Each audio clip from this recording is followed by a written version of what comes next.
Ready. જય માતાજી મિત્રો, જય ભીમ, ભારત માતા કી જય. મિત્રો અત્યારે અમે છીએ અમારા ખેડા જિલ્લાના નડિયાદ કલેક્ટર કચેરીએ. આ છે અમારી નડિયાદની કલેક્ટર કચેરી અને ન્યાયની વાતો કરે છે અમારા ગુજરાતના હર્ષ સંઘવી સાહેબ, ગુજરાતના નાયબ મુખ્યમંત્રી સાહેબ. તો સાહેબ જુઓ, આ એક અનુસૂચિત જાતિનો પરિવાર છે, અનુસૂચિત જાતિનો દીકરો છે. એના ન્યાય માટે આજે બધા બેઠા છે એ પણ આપણા ગુજરાતના જ છે અને એ બધા બેઠા છે.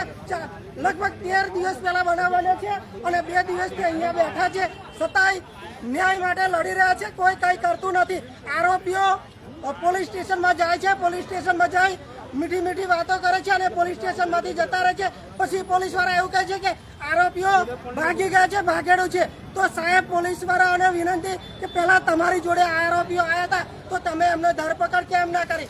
બીજો સવાલ એ છે કે મેડિકલ, આ છોકરો સામાન્ય નહીં પરંતુ અનુસૂચિત જાતિનો દીકરો એક ભણીને આગળ આવી રહ્યો તો ખૂબ આનંદ છે. મેડિકલ કોલેજમાં ભણતો હતો, ભીમસા પટેલ મેડિકલ કોલેજમાં. મને જે જાણ છે એ મુજબ હું કહું છું. અને ત્યાંથી આ છોકરાને કંઈક અજુગતું આ છોકરાને જોવામાં આવ્યું. શું જોવામાં આવ્યું એ તો બધાને બહુ ખબર નથી, પણ મને પણ ખબર નથી. પણ મને જે જાણવા મળે છે એના કારણે આ છોકરાને મેન્ટલી હેરાન કરવામાં આવ્યો, પરેશાન કરવામાં આવ્યો અને એટલો મેન્ટલી હેરાન કર્યો કે એને આત્મહત્યા કરવા માટે મજબૂર થવું પડ્યું. અને એને આત્મહત્યા કર્યા પછી પણ કોઈ ફરિયાદ લેવામાં આવી, ઘણી બધી તકલીફ વેઠવામાં આવી. તો શું આ ગુજરાતમાં અને ભારતમાં ન્યાયની વાત કરવામાં આવે છે? શું આ રીતે ન્યાય મળશે? શું સામાન્ય પ્રજાને આ રીતે ન્યાય મળી રહ્યો છે? હર્ષ સંઘવી સાહેબ કહી રહ્યા છે કે કોઈ પણ જગ્યાએ કઈ પણ તકલીફ ઊભી થાય તો હું હાજર થઈશ. તો હર્ષ સંઘવી સાહેબને પણ મારી વિનંતી છે કે નડિયાદમાં હાજર થાવ સાહેબ.